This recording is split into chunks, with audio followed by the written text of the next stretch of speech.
about a few players after Coach, and Coach get started. All right, it's been a really good start to bowl practice and bowl season. Guys came out with a lot of intensity, and I know they're excited. On behalf of the team, I'd like to thank the SRS Distribution Las Vegas Bowl for the invite. It's an honor to be there. To play in Allegiant Stadium, I know what an amazing venue it is after seeing Bud Crawford fight there. So I know it'll be really, really cool for our guys to have a chance to go to Las Vegas, go to a great town, great city, and have an amazing experience. I know Husker fans will show up en masse, and I'm pretty certain we'll set the attendance record for the bowl. So excited about that. Great opportunity to play, the number 15 team in the country, led by a legendary coach in Coach Whittingham. Utah's an outstanding football team. They've only lost to Texas Tech and BYU, two teams who played in the Big 12 championship game. So unbelievably excited about that and the opportunity for our team to get better this week. As it relates to us, I've addressed one thing. We've let 3 coaches go. Don't foresee letting anyone else go. Obviously, Coach Butler, I discussed with you guys. Donovan Raiola, who worked his butt off for us for 3 years, an amazing man, great football coach.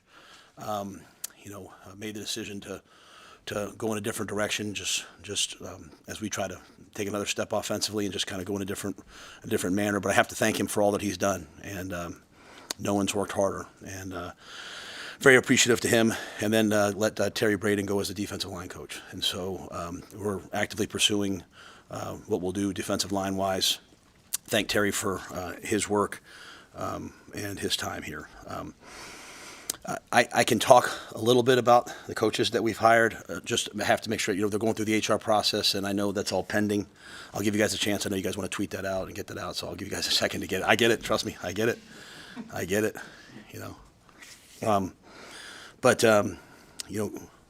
Really excited to add Rob in as our new defensive coordinator. What he did at Idaho in 1 year, what he's done at San Diego State in 1 year. Coordinated top 25 defenses at those levels. San Diego State led the nation in shutouts, held 8 of 12 opponents at 10 or fewer points, ranked at the top 10 in 10 defensive categories, including scoring defense, total defense, and pass defense. The people that I truly respect in this game, Jason Eck, the head coach at New Mexico, Matt Entz, the former North Dakota State head coach, now at Fresno, when those guys are speaking on their behalf. Sean Lewis, his current head coach. And honestly, Andrew Marshall. I went to Marsh, played for him as a freshman, and Andrew had nothing but great things to say about Coach. So excited to get him here. He'll get here, go through the HR process, and be around our guys. Phil Snow's doing a great job as a defensive coordinator. So he's working. Phil will coordinate the defense, call the defense, do everything through the bowl game. Coach will be here through the 21st. We're gonna let the guys go, and then on the 26th reconvene in Las Vegas. So I'm anxious for him to get to know our players, get to watch our staff, and kind of move from there. And then Jeep Wade, Jeep is really respected as one of the top offensive line coaches in the nation, 22 years of experience. Over the past 3 years, Georgia Tech has ranked 7th nationally in the fewest sacks allowed, 9th in rush yards per attempt, and 13th in rushing yards per game. He's a guy that I've known for a long time, never truly worked with, but been around him, and he's excited to be here. So excited for those guys to join it. As I said, we'll work on the defensive line and look forward to working on that with Rob as we move forward. So with that, I'll take your guys' questions. I know you'll have quite a few. Who will coach the defensive line in the bowl game? Phil Simpson, when Snow took over. Snow wanted, Eckler to get involved in the defense, and so Eckler's been down there with the edges, as has Phil Simpson, Ira Lewis, and if we make a move with Rob, with someone, they might come in and help us as well in the bowl game. I think it's really important that the players, get to know the guys that are going to coach them for next year, and the coaches have a chance to see the guys. So that's why Jeep's in here now. He's coaching the O-line. I want to make sure that the guys have a chance to really see what it's going to be like. Obviously, you appreciate the work that Donnie and Terry did, but the fact that you're making changes on the offensive and defensive line coaching, is that reflective of what you felt like didn't get done late in the season or even all season? Yeah, I think it's more for me.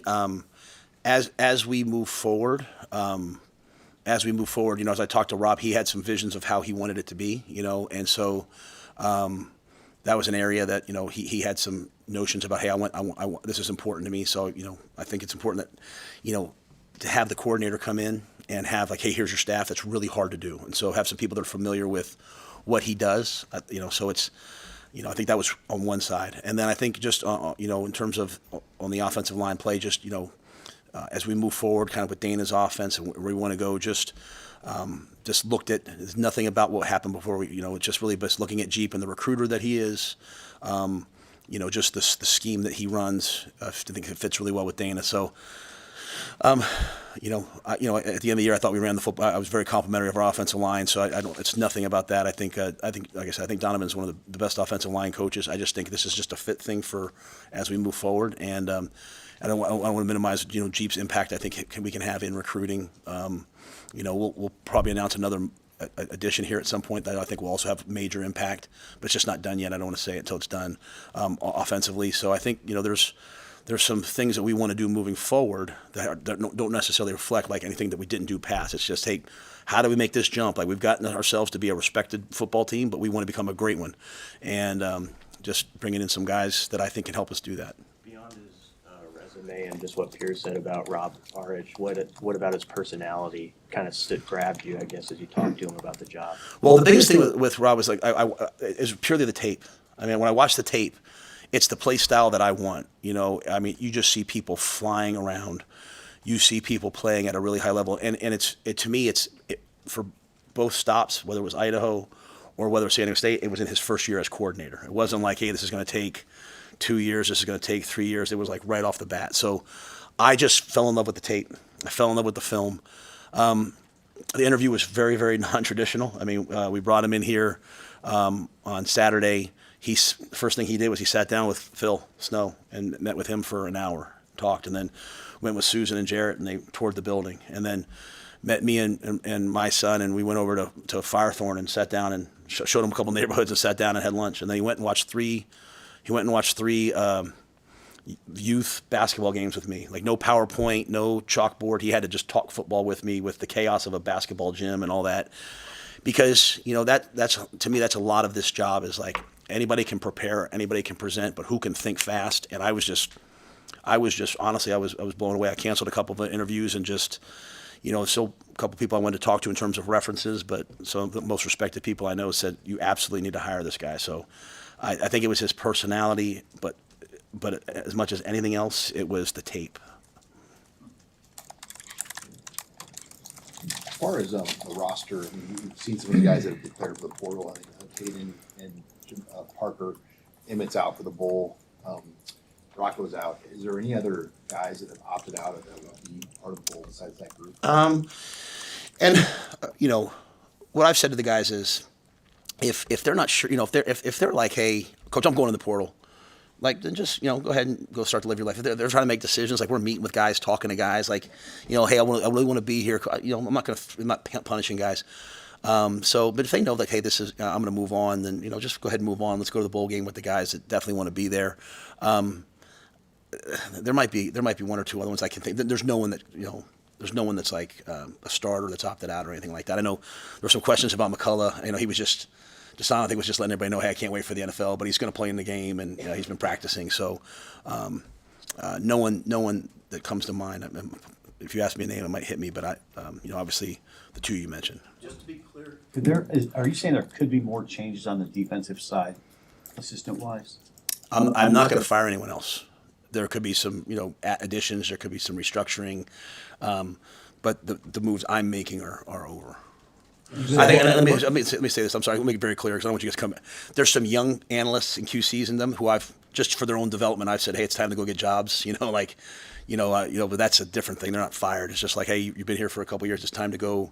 It's time to go get your own position group. I think that's, when I came up, you were a GA, and then you went and you coached Division II or 1AA and worked your way up, and now you can make a bunch of money and work out in this building every day and eat lunch in the best training table in football. And I'm trying to tell some of these young guys, hey, it's time. They're really good coaches. It's time to go coach. So, but in terms of like the position coaches or something like that, there's no other moves that I intend to make. What's that conversation like with Ulrich? Does he have some autonomy in that? Yeah, well, 100%. Yeah, we talked through all of this. Yeah, we talked through all of it in terms of this is where we see it. He'll come in and I always ask, kind of like Dan last year. Hey, just watch the guys coach, and see if they're a fit for you. So could he come in and say, man, I absolutely can't work with this? Maybe, but Addison Williams, I think, is one of the best DB coaches in football. So, he's here. So. But yeah, I look forward to working with Rob. He kind of came in as we talked, like, hey, here's who I'd like to add in, and so I think the positions are there for him to do that.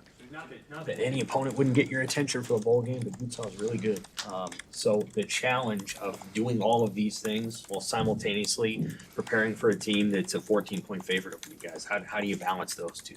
Yeah, it's why you have Phil Snow. It's why you have Daniel Holgerson, why you have Mike Eckler, right? I mean, Phil is a rock, and from day one, like, it's been like, hey, Phil, I need you to do this, and it's like, hey, let's get it done, right? So, even Eckler, doing double duty. That's why you have guys like that. So to step up and get our players to play well and get our players to play better, we were a defense that was top 15 in the country going into our last two games, and we were a defense the last two games that had what happened, and so.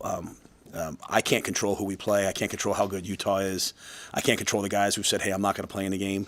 But the guys that we do have, we have to play better than we played those last two games, right? And so I can think of no better person for that on defense than Phil, right? I mean, it's not going to be scheme. It's going to be effort and technique. I can think, no better person than Dana, and I'm excited than X. So I'm kind of handling all this stuff. Pat Stewart's handling personnel. And those guys are handling the football stuff. And then I think, like I said, I think Rob getting here will really kind of help us just all, settle down. And I think the players have been really good about it. So. Does Utah get players' attention pretty quickly just with the way they play, and their style seems a little bit more like the Big Ten? Yeah, I think our players are, they know what, you just hear the word Utah and you know what it means, right? I mean, great defense, great running game. You watch their offense, it's exotic, it's exciting, it's, the quarterback runs, it's a lot of different things. And so, they know exactly what's at stake, and they're also unhappy with how, we played the last two games. And so, TJ's going to have to get healthy, we can't have him not be able to move around the bowl game. This is a great opportunity for Isaiah Mackay and Quentin Ives at tailback. Someone's going to step in at right guard for Rocco. So yeah, I think guys look at this as a great opportunity versus a great team. Hey, Matt, to clarify, When you were talking about Jeep Wade and you mentioned another addition that could have a major impact, you were referring to the offensive side Yes, as sir. well? Yes, sir. Okay. Yeah. With Eckler and his stepping in to help the defense, do you envision that as specifically just a bowl game thing, or could he have a role in that area moving forward? I did it really Phil did it for the bowl game. I think Mike's one of the best coaches in football. So if Rob sees value in that, I think that part of this is Rob getting here, having in his mind, hey, here's the guys I want to bring. But seeing, we have some great defensive coaches, right? So how am I going to utilize these guys, or what's the fit? So I don't know what it'll be with Mike yet, and I think it'd be premature. I probably need to spend some time with Rob and just kind of look at it. What kind of sense did you get about Rob's energy, like his personality and the kind of I guess energy that he could potentially bring to the coaching staff and the locker room? Yeah, he and Jeep both remind me a lot of. I've known Jeep a long time, so let me just say that but he reminds me a lot of Eckler. Like he coaches with tremendous energy and passion, and that's also what I see from Rob. I haven't coached with Rob, so I had to really go a lot off of go back to Andrew Marshall and kind of his experience with him, but also just the way they play. I mean, so in the interview process, that's kind of why I wanted to do that thing, like.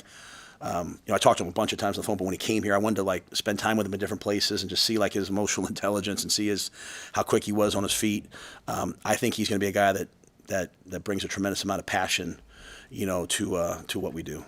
Did you know somebody playing in those basketball games? My daughters, yeah. I don't just go to youth games. I mean, it's a little creepy. I'll say, yeah. No, my daughters were playing. Yeah, my daughters. Hey, Coach, you mentioned that. I can't believe that question.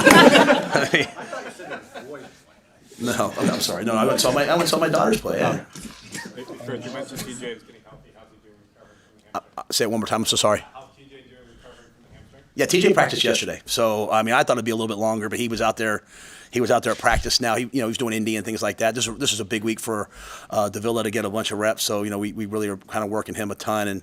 But he'll take some team reps tomorrow. So, he looks way further ahead than I would have envisioned. Since you made the announcement about Donnie, have you spoken with Dylan about that specific move and about Dylan's future here? Yeah. Again, I'm so sorry, but you guys know I'm not going to talk about any player's future. Like, I'm just not doing that. Right? That's their job, right? That's each player's job. If they have to announce their own things, because I would never want to misspeak. But yeah, I talked to the whole team about Donnie, and certainly to Dylan. I mean, that's his uncle. He loves him, right? So. I certainly talked to him, but I talked to all the O-linemen. I talked to all the guys. I mean, Donnie was loved by a lot of guys. And so, at the end of the day, I don't like firing people. I don't like affecting their families. I don't like moving on from people. But I do have to do what I think is right for the program. And, so I certainly talked to Dylan, and I certainly talked to all the O-linemen. I talked to talked to the team. In terms of people's futures, I think that's up to each person, right? Like Emmett came and saw me and told me, hey, this is what I'm going to do. And I told him how proud I was of him, but that's his announcement to make, not mine. So.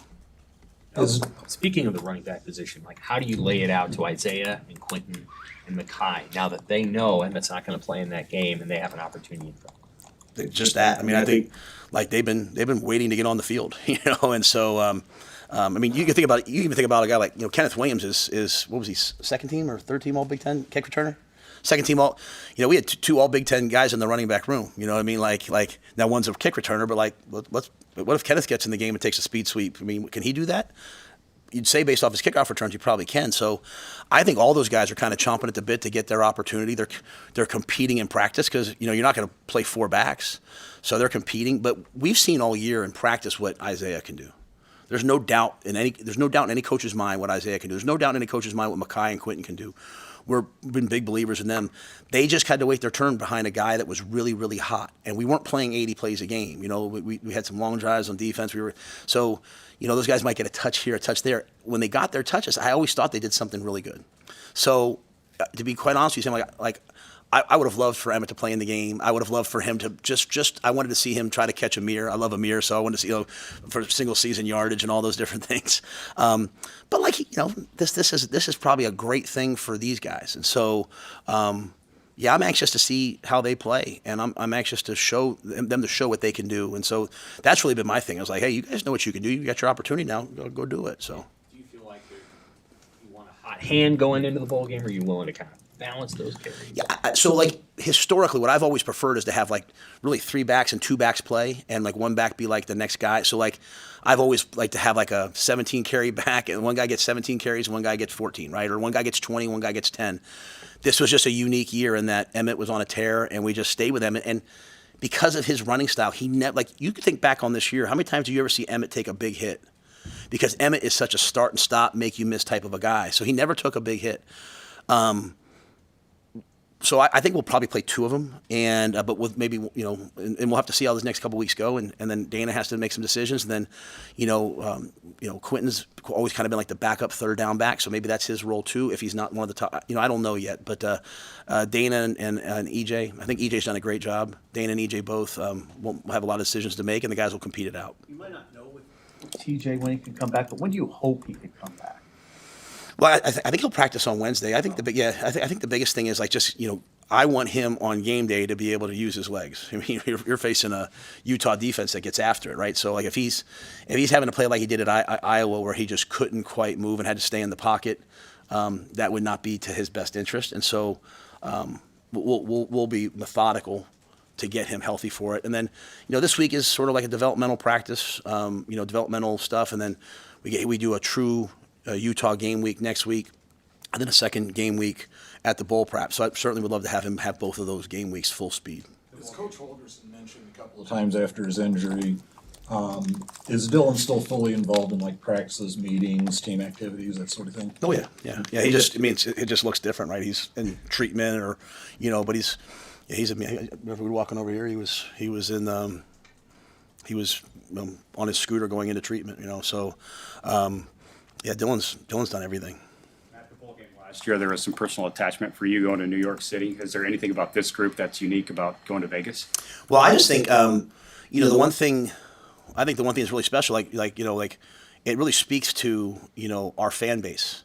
It speaks to Husker Nation that like this bowl game wanted us. There's a pecking order, and they jumped some people that maybe had a better record than us, but they were like, hey, we want Nebraska fans there. And so I think that's really cool. Obviously last year we went to the Pinstripe Bowl. It was great. It's hard to get to for some people. It's hard, this is after Christmas. This is New Year's Eve. It's a great destination. When you look at what we did our fan base did at Maryland and what we did at UCLA, I've never seen anything like it. And so I just, obviously Utah's red too, but I just foresee, just Husker fans. I mean, that's the one thing that's unique. A lot of schools, you're a fan of your school and then you move off somewhere and you kind of become a fan of that local team. Nebraska fans stay Nebraska fans. And so I could just see how easy it is to get to Vegas, just having an unbelievable crowd there, unbelievable experience. And so this bowl game matters to our team. And like I said, it's a great opponent, so it should be a great experience. And to be back playing on New Year's Eve, we'd like to play in the New Year's Day. We'd like to play in the college football playoff. But for where we are right now, to get to a New Year's Eve bowl and play a 10-2 team, we're excited. USC game, you guys. Sorry. Go ahead. In the USC game, you guys held them significantly below their average. Now you're facing another high-powered offense. Obviously, there's some differences there, but do you take anything from that game or draw anything from that to apply to this bowl game? Yeah, we didn't. We weren't last two games. We weren't as physical, and we didn't play as hard on defense as we had and play with as much technique. And so I came in here after that game and said to you guys, if it gets toxic, if it gets whatever, put it on me. Phil Snow has said put it on me now. So Phil's taken this really personally.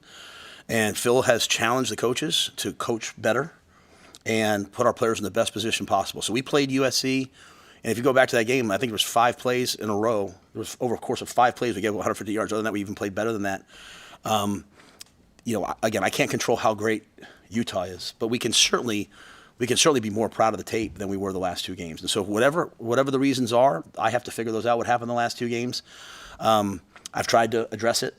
And now Phil Snow has to get the guys to go out there and play at a high level. And so, we know we did some good things this year. We just ended it on a really bad note, and that has to be improved. You touched on it, but just how much are you looking forward to having a traditional bowl week instead of having Christmas thrown in there? And just spending that much more time with the guys in Vegas. Yeah, I mean, I think it's going to be great, and just to let the guys be able to go home for Christmas if they're able to. I mean, I think that's they might be flying on Christmas Day, but at least they get some time at home with their families. I think it's great. We want bowl games to be a reward. We're sitting out there. Jarrett and I were sitting out there yesterday watching practice and watching all these young guys fly around, and he's like, just think of how beneficial in a time where people are saying should we play in a bowl game? A bowl game's worth it. It is so worth it. Just to see the guys practice. But I'm anxious to go out to Las Vegas. They've done a great job with the bowl prep with in terms of the events and things like that. I think our guys are going to have great experiences, and to me, that builds team when they have good experiences together. So I'm anxious for it. What did Marshall tell you about Orange? He said to hire him. I said, what do you think? I mean, he was like, no, he's like, Coach, he'd be a great fit, And I think he's talking to you guys today. Marshall's talking to you guys today. Yeah, if he can. But I think it was really important that you hear from his perspective. But to me, when a player says something good about a coach, it's like, all right, the guy must be a really good coach. And he just said, hey, Coach, he'll do a great job. He'll coach a great system. That's one of the biggest things I wanted. I just want, Tony had a system. I probably put John in a really tough place, and that John came in and trying to keep the system that we had gone down the path of, so I probably did not do a good enough service to Butler. So in this reboot, I know the style I want to play, which is fast and physical and violent. I think you've mentioned a couple of times how fast we looked in the first year and how it's kind of every year looked, and I just can't live with that, right? So I wanted a system. I didn't want game plan plays. I didn't care if it was 4 down, 3 down, 5. I wanted someone to come in here and show me here's how we're going to win the Big Ten. And his system, he's a 4 down quarters guy coming out of sort of the that family of people, and I love that part about him. And Marshall was just like, Coach, he's a great coach, and so he has the energy, he has all that. But like you always hear me when I talk about Eckler, the thing I always talk about is he's a great teacher. He has got a great system. Some of his assistants that are working under him, like people are trying to hire them right now because they want Eckler's system. It's not Eckler's energy. It's not the blood on the face on the sideline. It's the teaching progressions are so elite. They're so elite that like he could leave tomorrow and we would be doing the exact same things that Mike's brought to us. So he's made our program better. I want the same thing on defense. So on the 4-down thing, do you actually feel like it might be a fit for some of the players you currently have more than what you were trying to do this year?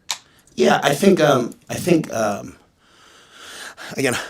I think the guys we have coming back next year, and again, we all know that there's, things change and all that, but I think like some of our guys that were like 270 pounds that had to play inside, we want them to be able to play outside. We want to have 270-pound ends. We want to have, and so I think it'll be a fit for who we are. And then we have some of our bigger guys that are coming along and developing, and then we have a couple really good young, like you think about, like we signed Tyson Terry and Malcolm Simpson last year, and are excited about them, and they get back in the fold. And so, but I think when I look at the guys we have, I look at the Wineries, the Cam Lenharts, the Pet Shocks. Like I say to myself, like you get in a 4-down structure, those guys aren't having to play 3 technique. Keona to me, when I can have him go be outside and set the edge, he's gonna be really good. And so that 4-down structure, it fit. I thought the 3-down stuff that Tony brought was also some 4-down too. It was really good.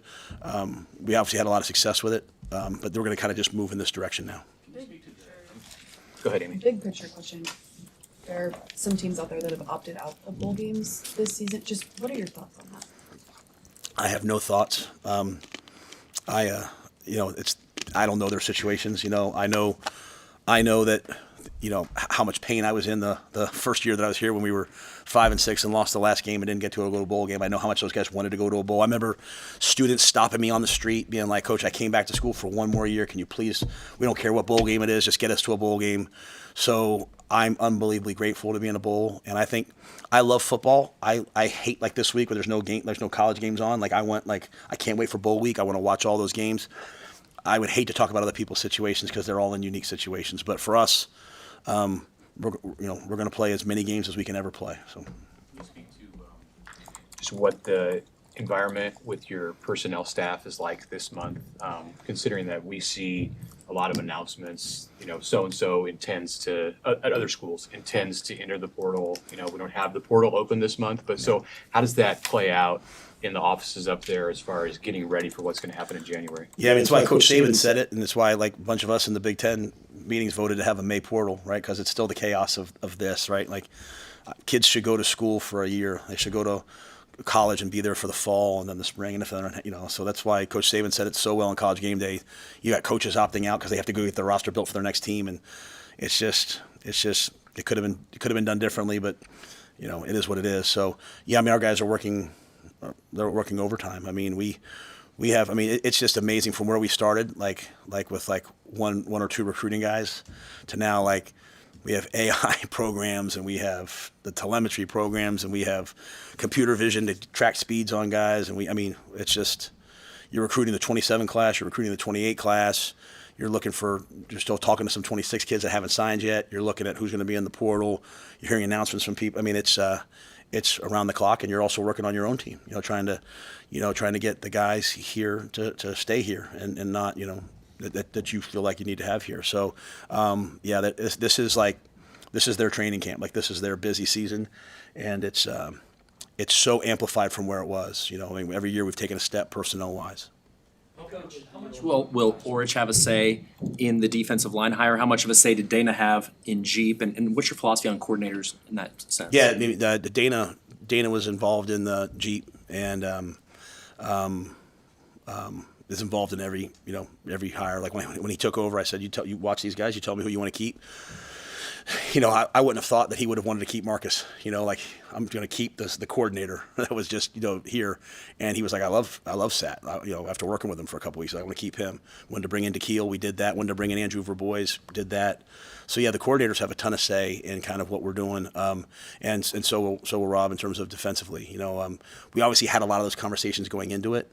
I told him, hey, here's who I believe that we need. There's money components to this, right? Like great assistant coaches, they recruit, they develop players, and they develop men. And so I want all three of those things. And so if you're not going to recruit well, then you have to be an analyst. You can't be a position coach. And so talking through that with Coach, but we've already done a lot of that, and so I could have waited to make some of these moves till after the bowl games. I also feel like I have a responsibility to the coaches that I'm letting go to give them the most time to go find another job. So we've done them semi quickly once we kind of knew.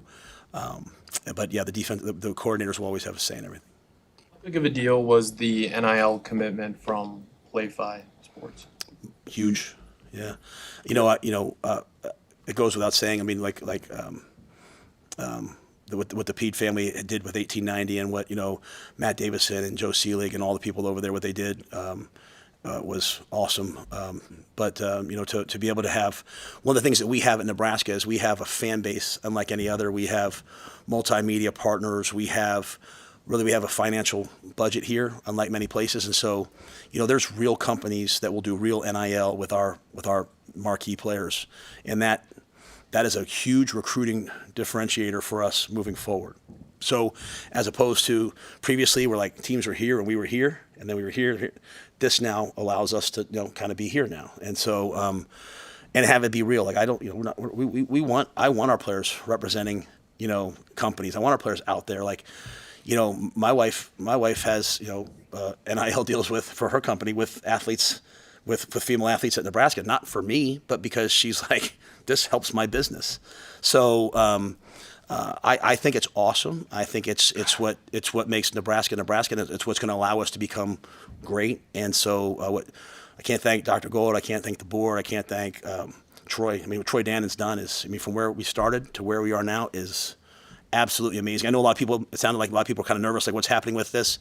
It's all moving in a really, really positive direction. So we're going to have the best of the best kind of in all worlds. And, I still think there's a lot of opportunities for businesses out there. Like, sometimes people will call me like, hey, Matt, you want to come speak at our employee function? Like, why not have Luke Lindenmeyer come in and talk about his journey as a walk-on? Why not have, any of our guys talk about their things? And so that's what makes our fan base in this state so great. And, we're kind of out there with it, and we're proud of it. And I want recruits to know that. And, hey, if you're a good player here and a good person, you have a lot of opportunities to make real NIL money here and not just promises that kind of fall apart. Was that then what led to kind of, just to help me understand, the kind of moving on from 1890 to bringing it in-house, was PlayFi a direct result of that? Yeah, well, I think the thing with everything with 1890 was just sort of a result of the House settlement, collective deals are kind of a lot harder now, and so it's got to be real, like real NIL for companies and business ventures. So I think it's there, So it's just a different model now. So it's time for just a different structure. All good. Anything else? Thank you. Thanks.